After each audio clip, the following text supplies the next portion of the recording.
अस्सलाम वालेकुम प्यारे बच्चों।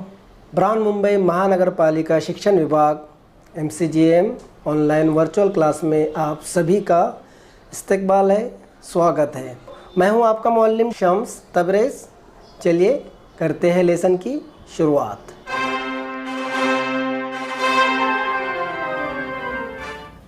अस्सलाम वालेकुम, कैसे बच्चों आप लोग? उम्मीद है ऐसे होंगे, पढ़ाई बराबर कर रहे होंगे और हमारी वीडियो भी बराबर देख रहे होंगे। चलिए शुरू करते हैं आज का हमारा सेशन। जैसा कि आप लोग जानते हैं, आज हम पढ़ रहे हैं हिंदी लोकवाणी 10वीं कक्षा के लिए। माध्यम हमारा है उर्दू, कक्षा 10वीं, विषय हिंदी और इकाई है हमारी पहली। और आज हम जो पाठ पढ़ने वाले हैं, पाठ क्रमांक 6 ऐसा भी होता है, जिसे लिखा है अभिषेक जैन जी ने। और मैं हूं आपका शिक्षक शम्स तबरेज़। चलिए शुरू करते हैं आज का हमारा सेशन। इससे पहले के वीडियो आपने देखे होंगे, मैं ये उम्मीद करता हूँ। चलिए बढ़ते आगे। हाँ बच्चों, सबसे पहले आपको यहाँ पर जो BMC VTC उर्दू दिख रहा है, उसके सामने आपको रेड कलर में सब्सक्राइब का बटन दिख रहा है। सबसे पहले आपको सब्सक्राइब के बटन पर क्लिक करना है ताकि चैनल सब्सक्राइब हो जाए और जितने वीडियो हम अपलोड करें वो आपको फ़ौरन मिल जाए। इस तरह सब्सक्राइब कर लीजिए, ठीक है। और उसके आगे जो बेल आइकन है, देखिए दिख रहा है आपको, हाँ ये वाला, तो इस पर भी क्लिक कर दीजिए और ऐसे नोटिफिकेशन आएंगी तो इसको ऑन कर दीजिए, बराबर। तो ये बेल आइकन भी क्लिक हो गया। अब आपको करना क्या है, डिस्क्रिप्शन में जाना है, ये रहा डिस्क्रिप्शन, यहाँ पर क्लिक करना है। क्लिक करने के बाद आपको इस तरह से इम्पॉर्टेंट क्वेश्चन यहाँ पर दिखाई दे रहे हैं। दिख रहा है आपको इम्पॉर्टेंट क्वेश्चन? तो जो सबक हमने पढ़े उससे रिलेटेड यहाँ पर क्वेश्चन होंगे। ये क्वेश्चन आपको क्या करना है, अपनी कॉपी में लिखना है और टीचर को सेंड करना है। और उसी के नीचे आपको दिख रहा है फॉर फीडबैक फॉर्म, है ना। तो ये फॉर्म भी आपको भरना है और आपको बताना है कि ये वीडियो आपको कैसा लगा। समझ में आ गया बच्चा आपके? Very good. चलिए बढ़ते आगे। तो बच्चों, जैसा कि आप लोग जानते हैं, आज हम पढ़ने वाले हैं पाठ क्रमांक 6 ऐसा भी होता है, जिसे लिखा है अभिषेक जैन जी ने। और ये एक कविता है और ये कविता कैसी है ये हम आगे देखेंगे। कविता का ये कौन सा प्रकार है, आगे हम ये देखने वाले हैं। सबसे पहले जान लेते हैं अभिषेक जी का परिचय। तो अभिषेक जी का जन्म हुआ 1979 गिरिडीह झारखंड में। आइए जान लेते हैं उनका परिचय। अभिषेक जैन जी ने कविता, कहानी, निबंध आदि विविध विधाओं में लेखन किया है। अनुभवों पर आधारित आपकी रचनाएं विविध पत्र पत्रिकाओं में नियमित छपती रहती है। मैंने अभिषेक जैन जी का फ़ोटो बहुत सर्च किया, लेकिन उनका फ़ोटो मुझे मिला नहीं, इसलिए मैंने यहाँ पर लगाया नहीं। तो अभिषेक जैन जी कविता, कहानी, निबंध सब कुछ लिखते थे और अनुभव पर आधारित, क्या पर, अपने तजुर्बे पर आधारित आपकी रचनाएं अलग अलग पत्र और पत्रिकाओं में नियमित तौर पर लगातार छपती रहती हैं। तो ये थे अभिषेक जैन जी और उनका परिचय। बढ़ते आगे, देखते हैं इस पाठ में हमें क्या सीखने के लिए मिलेगा।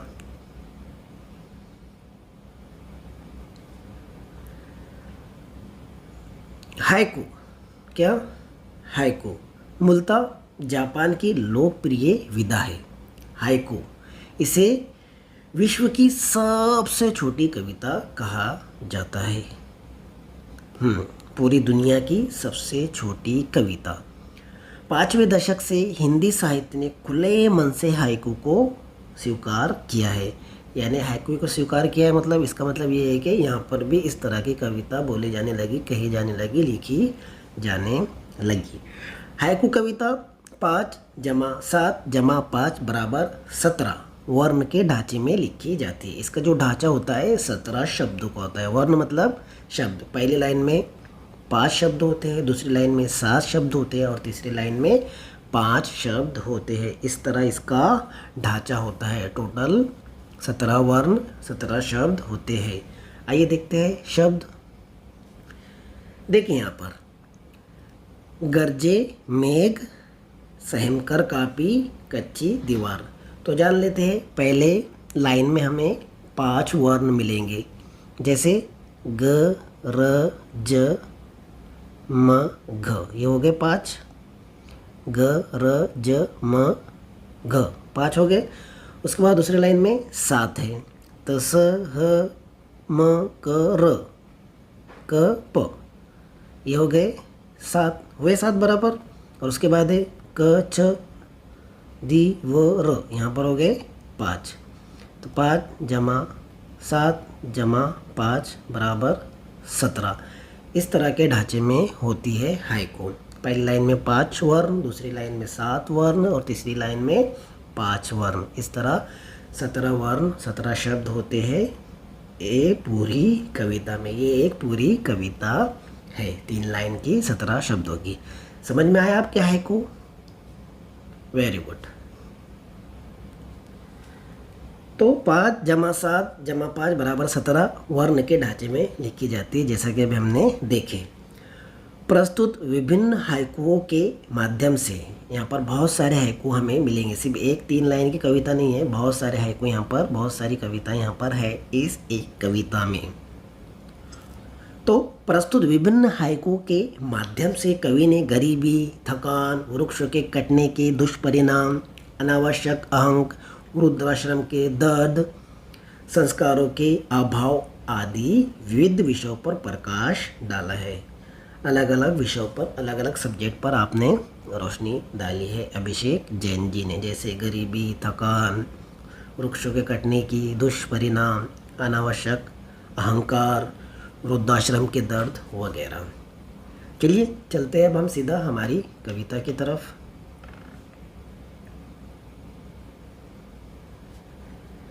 गरजे मेघ, गरजे मेघ, सहम कर कापी कच्ची दीवार।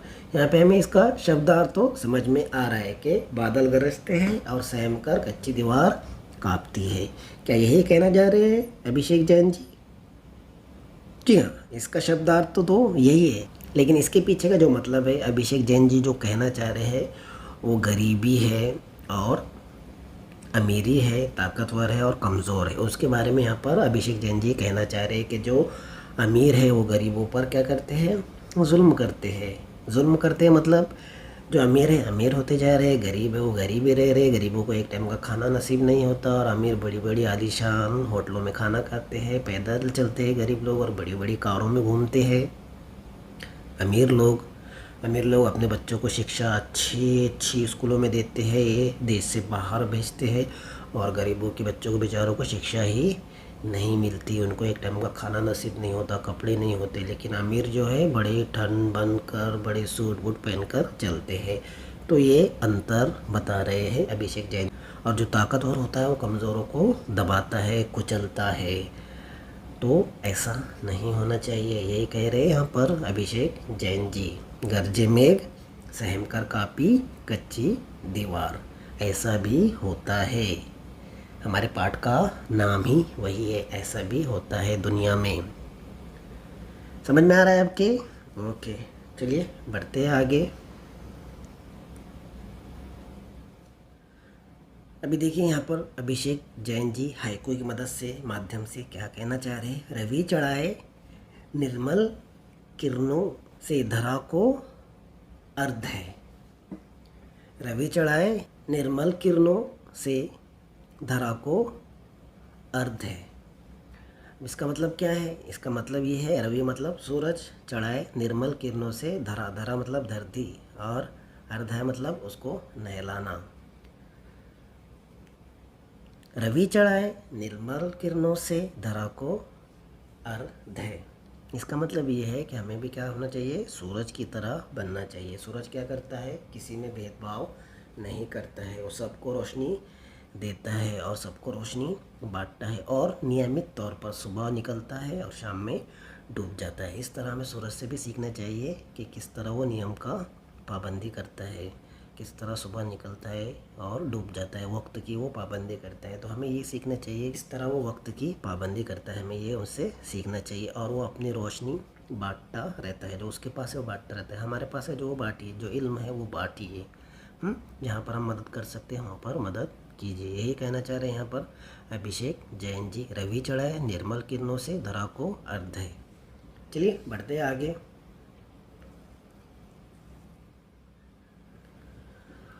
आके पसरी थकी हारी किरण धरा की गोद। आके पसरी थकी हारी किरण धरा की गोद। पसरी मतलब वहाँ पर बिखर गई, थकी हारी किरण धरा की गोद में। तो यहाँ पर क्या अर्थ है इसका, क्या समझाना चाह रहे हैं अभिषेक जैन जी? सबसे पहले वो बताना चाह रहे हैं कि धरती की गोद सबको अपने अंदर समा लेती है। क्या कर लेती है? समा लेती है, चाहे वो थकी हारी किरण हो, चाहे कुछ भी चीज़ हो। लेकिन यहाँ पर ये कह रहे हैं अभिषेक जैन जी कि हमें थकना नहीं है, हमें हारना नहीं है, हमें बस लड़ते जाना है। जो थक जाता है वो धरती की गोद में समा जाता है। तो हमें थकना नहीं है, हमें हारना नहीं है, बल्कि हमें क्या करना है? आगे बढ़ना है। जो थकता है वो गिर जाता है। हमें रुकना नहीं है, थमना नहीं है, बस आगे बढ़ते ही रहना है। और यहाँ पर ये भी कह रहे हैं कि अपने आप को धरती की तरह बनाओ। आपके ऊपर कितनी भी मुश्किल आए, कितनी भी परेशानियाँ आए, लेकिन आप आगे बढ़ते रहो। जैसे ज़मीन हर किसी को अपने अंदर समा लेती है, हम भी हमारी मुश्किलों को, तकलीफ़ों को हमारे अंदर समा कर आगे बढ़ेंगे। यही कहना चाह रहे हैं यहाँ पर अभिषेक जैन जी। चलिए बढ़ते हैं आगे। खुली आँखों ने जीवन भर देखे बंद सपने। बहुत गहरा मीनिंग है इसके अंदर। खुली आँखों ने देखे जीवन भर बंद सपने। क्या कह रहे हो? खुली आँखों ने जीवन भर देखे बंद सपने। अब यहाँ पे इसका शब्द तो आपको समझ गया, लेकिन इसके पीछे का अर्थ क्या कह रहे हैं अभिषेक जैन जी के? खुली आँखों ने, खुली आँखें से हम सपने देखते हैं, बंद आँखों से भी सपने देखते हैं जब हम सोते रहते हैं, जब सपने देखते हैं। लेकिन खुली आँखों से सपने देखने का मतलब ये है कि हम सोचते हैं, हम फ्यूचर प्लानिंग करते हैं, हम आगे की प्लानिंग करते हैं। हम सोचते हैं कि हम ऐसा करेंगे, हम वैसा करेंगे, हम इतने बड़े आदमी बनेंगे। अभी हम सोचते हैं कि हम 10th में 90% बनाएंगे। तो ये खुली आँखों से सपने हैं, और सपने देखना भी चाहिए, लेकिन वो बंद नहीं होना चाहिए। बंद नहीं होना चाहिए मतलब ये है कि उसके लिए हमें मेहनत करना है। कोई भी सपना हम देखें, ठीक है, सोचने में क्या हर्ज है, सपना देखने में क्या जाता है। सपना देख लेते हैं कि मैं एक दिन बहुत बड़ा आदमी बनूंगा, देश का प्रधानमंत्री बनूंगा, लेकिन ऐसा देखने से, सोचने से हो जाता है कि नहीं, उसके पीछे कड़ी मेहनत और परिश्रम, कष्ट करना होता है, तब जाकर कोई सपना सफल होता है, कोई सपना साकार होता है, हमारे ख्वाब पूरे होते हैं। तो सपने देखिए और खुले सपने देखिए, खुले आँखों से खुले सपने देखिए, उसे बंद ना होने दे। है ना, हम खाना खाते हैं बराबर, तो खाना हमारे सामने होता है, प्लेट हमारे सामने होती है, लेकिन हम सोचे कि भाई मैं खाना खा लूँ, तो हो जाता है क्या? नहीं, बल्कि हमको खाना उठाना होता है, लुक़मा बनाना होता है, मुंह में डालना होता है, चबाना होता है, तब जाकर एक लुक़मा हमारे पेट के अंदर जाता है। तो ज़रा सा खाना हमारे पेट के अंदर बिना मेहनत के नहीं जाता। तो कोई भी चीज़ हमें बिना मेहनत के कैसे मिल सकती है? बस एक ही मंत्र है, मेहनत, मेहनत और मेहनत। आपने सोचे मैं परसेंटेज बनाऊंगा, तो बिना मेहनत के परसेंटेज बन जाएगा क्या? नहीं, आपको दिन रात मेहनत करनी होगी, किताबों को छानना होगा, किताबों को पढ़ना होगा, किताबों के बाहर का भी पढ़ना होगा, आपको टाइम वक्त पड़ा तो इस तरह मेहनत करनी होती है जब हमारे सपने पूरे होते हैं। तो खुली आँखों ने जीवन भर देखे बंद सपने। ऐसा भी होता है कि हमने तो सपने देखे, लेकिन कभी उन्हें पूरा करने की कोशिश नहीं की। बल्कि हमें कोशिश करना चाहिए और अपने सपनों को पूरा करना चाहिए। बढ़ते आगे। कटते तरु उजड़ा आशियाना रोए पखेरु। कटते तरु, तरु मतलब दरख्त, उजड़ा आशियाना, आशियाना मतलब घर, रोए पखेरु, पखेरु मतलब पंछी, परिंदे, बर्ड्स। तो यहाँ पर क्या कह रहे हैं?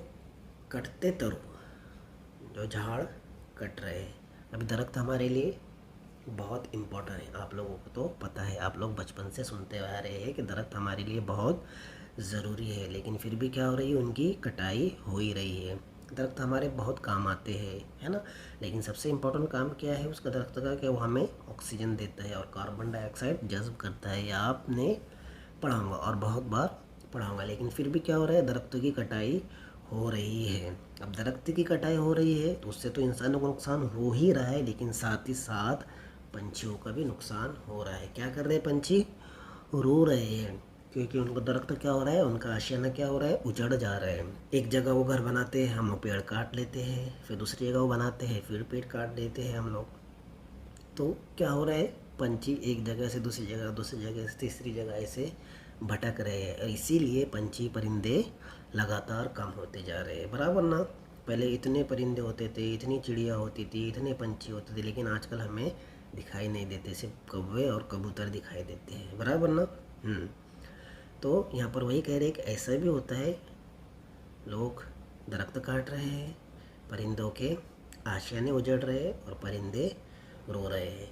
तो ऐसा नहीं करना चाहिए, बल्कि मैं हमेशा कहता हूँ कि हर बच्चे को एक दरख्त गोद लेना चाहिए, उसकी परवरिश करना चाहिए, खाद पानी वगैरह देना चाहिए, उसको छोटे से बड़ा करना चाहिए। तो सब लोग ये तहिया कीजिए, इरादा कीजिए कि हम एक दरख्त गोद ज़रूर लेंगे। गोद लेने का मतलब ये कि जिस तरह हम बच्चा गोद लेते हैं और उसकी परवरिश करते हैं, पालते हैं, पोसते हैं, बड़ा करते हैं, खिलाते हैं, पिलाते हैं, उसकी तालीम देते हैं, शिक्षा पूरी करते हैं, इसी तरह हमें दरख्तों के ऊपर ध्यान रखना चाहिए।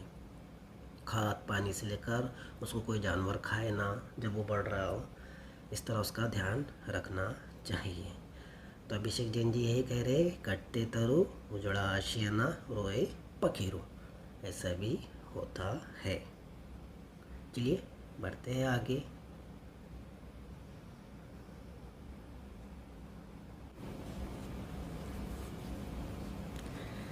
देखिए अब यहाँ पर क्या कह रहे हैं, बहुत ही इम्पोर्टेंट है और समझने वाला ये शेर है।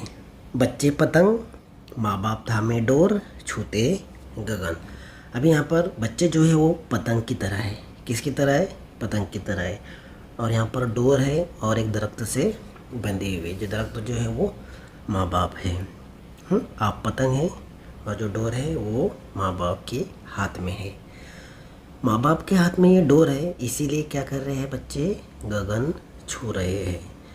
कभी कभी हम ये सोचते हैं कि हमारे ऊपर पाबंदी आए हैं। पाबंदी मतलब ये डोर, हमें यहाँ नहीं जाना है, ये नहीं करना है, इस तरह नहीं खाना है, इस तरह नहीं बैठना है, यहाँ पर नहीं जाना है, देर से घर पर नहीं आना है। बहुत सारी पाबंदियाँ लगाते हैं, ऐसा हमें लगता है, लेकिन वो पाबंदियाँ नहीं होती। एक्चुअल में वो डोर है जो माँ बाप ने थामी हुई है। बराबर ना?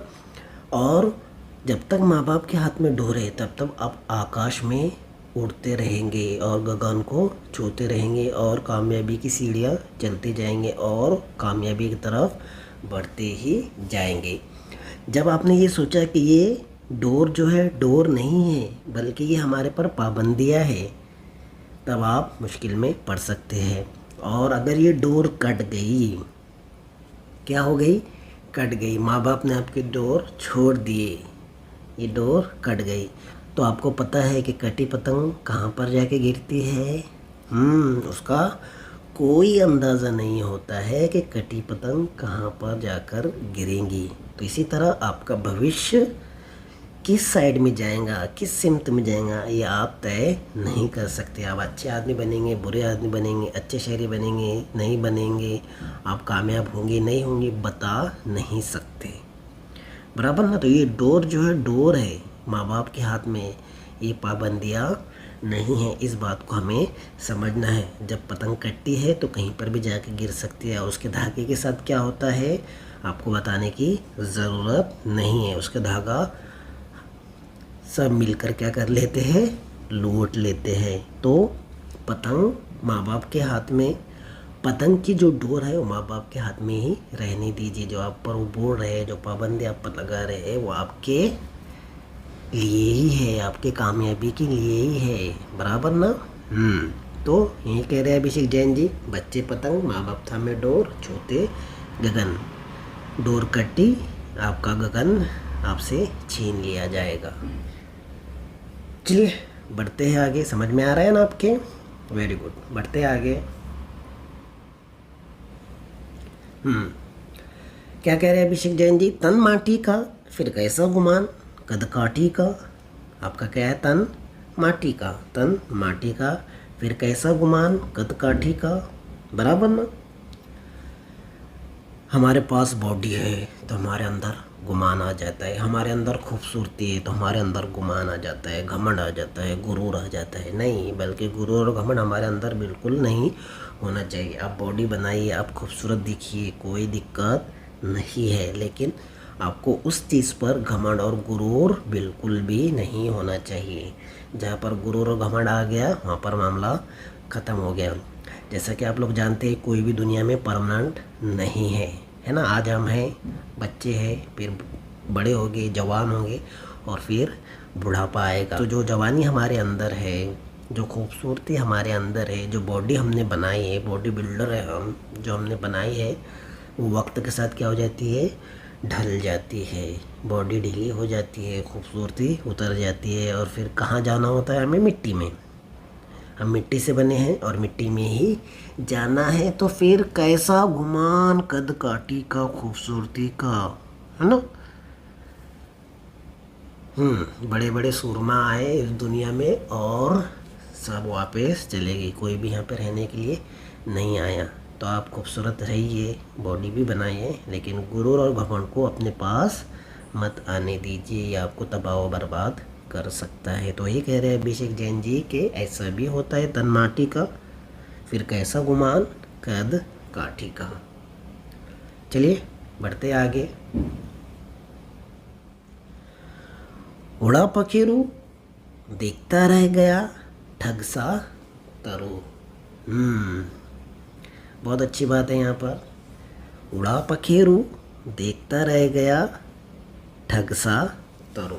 पखेरू मतलब परिंदे और तरू मतलब दरख्त। अब क्या कहना चाह रहे हैं यहाँ पर अभिषेक जैन जी।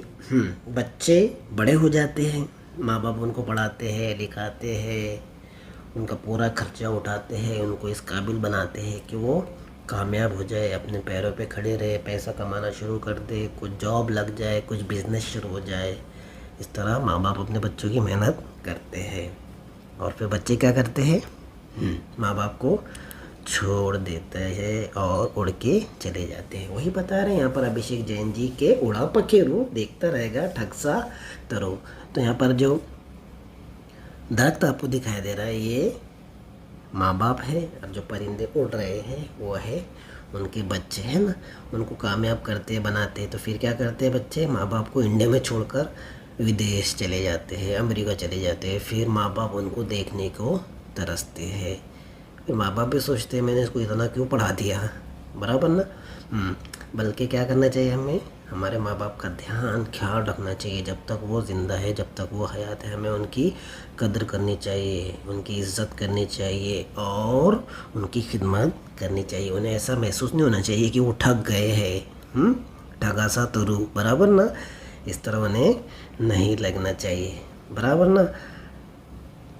माँ बाप को हमारे से और कुछ नहीं चाहिए, बस हम उनके साथ में रहे, उनसे अच्छे से बात करें, यही चाहते हैं हमारे माँ बाप हमसे। उड़ा पखेरू देखता रह गया ठगा सा तरू। समझ में आया आपके? Very good. चलिए बढ़ते हैं आगे। डाकिया चला बांटने सुख दुख भर के झोला। डाकिया चला बांटने सुख दुख भर के झोला। कहने का मतलब ये है कि हमारी ज़िंदगी में सुख दुख आते रहते हैं। ज़िंदगी अल्लाह ने दी है और तो उसके साथ सुख दुख भी दिया है। तो सुख दुख में हमें, तकलीफ़ में, दर्द में, परेशानी में हमें डट कर खड़े रहना चाहिए, उसका मुकाबला करना चाहिए। सुख दुख तो आते ही रहेंगे, हमें उनसे डरना नहीं है, तकलीफ़ से डरना नहीं है, परेशानी से डरना नहीं है, बल्कि उसका खुल के मुकाबला करना है, उसको फेस करना है और उसको पार करना है ना। हर रात के बाद सुबह होती है। आज हमारे पर तकलीफ़ है तो ये तकलीफ़ ज़रूर दूर होगी, एक ना एक दिन ज़रूर दूर होगी। आज हम परेशानी में तो कल हम परेशानी में नहीं रहेंगे, बराबर। इस बात का ध्यान ख्याल रखना चाहिए और इस बात को गांठ बांध लेनी चाहिए कि रात है तो सवेरा ज़रूर होगा, परेशानी है तो उसका सलूशन ज़रूर निकलेगा। बस शर्त ये है कि हम हिम्मत से खड़े रहे, मेहनत करते रहे, कोशिश करते रहे, तो कामयाबी आपके कदम एक ना एक दिन ज़रूर चूमेंगी। समझ में आ रहा है आपके? चलिए बढ़ते आगे।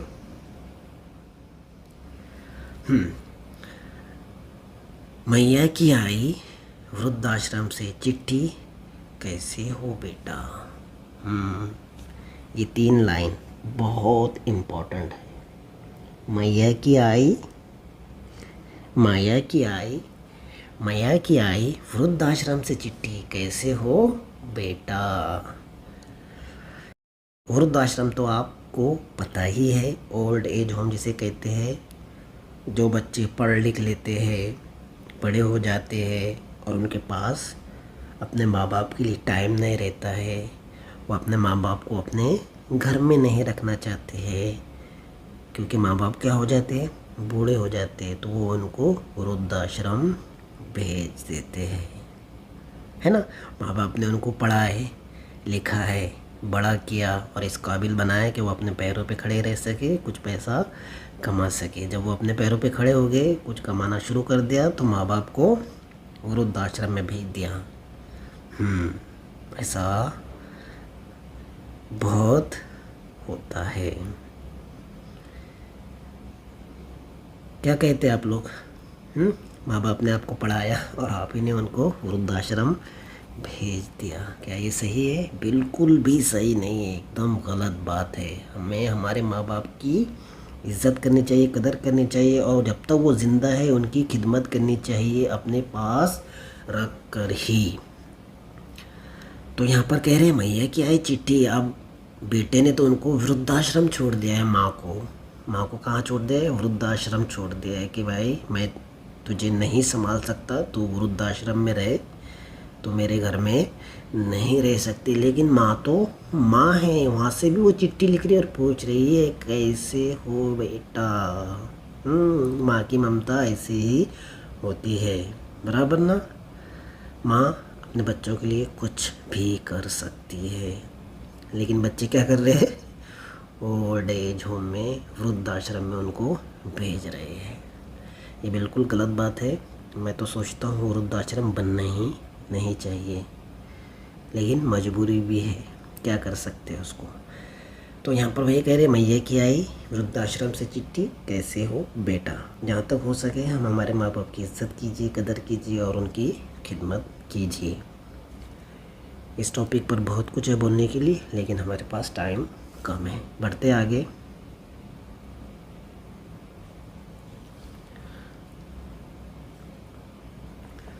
हो गई चोरी संस्कारों की तिजोरी, लुट गया मैं। क्या कह रहे हो गई चोरी संस्कारों की तिजोरी, लुट गया मैं। अभिषेक जैन जी कह रहे हैं कि जो संस्कार पहले हमारे अंदर थे, अब वो हमारे अंदर संस्कार नहीं रहे हैं, वो चोरी हो गए हैं और हम क्या हो गए हैं? लुट गए हैं। पहले हम क्या करते थे? माँ बाप की इज़्ज़त करते थे, वृद्धाश्रम बोल के ऐसी कोई जगह नहीं थी।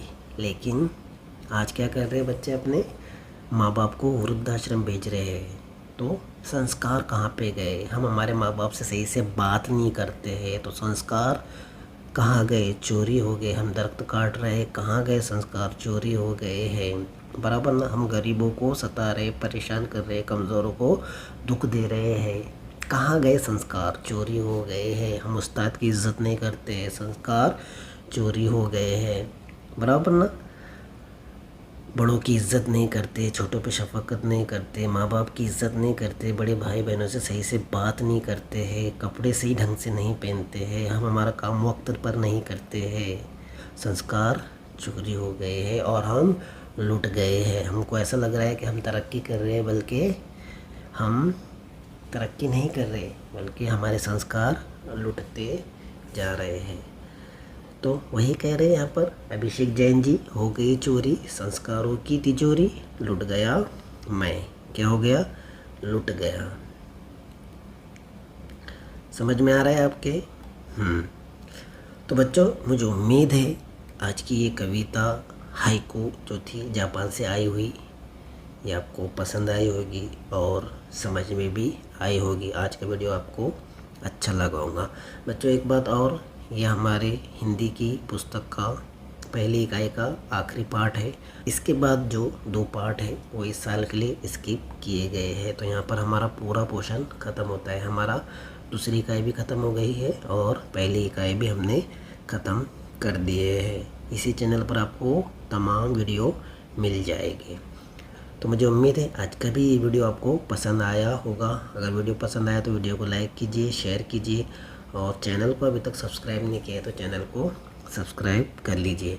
मिलते हैं आप नेक्स्ट वीडियो में। तब तक के लिए अपना ख्याल रखिए, बाहर मत निकलिए, माँ बाप की इज़्ज़त कीजिए, खिदमत कीजिए और पढ़ाई बराबर करते रहिए। Take care.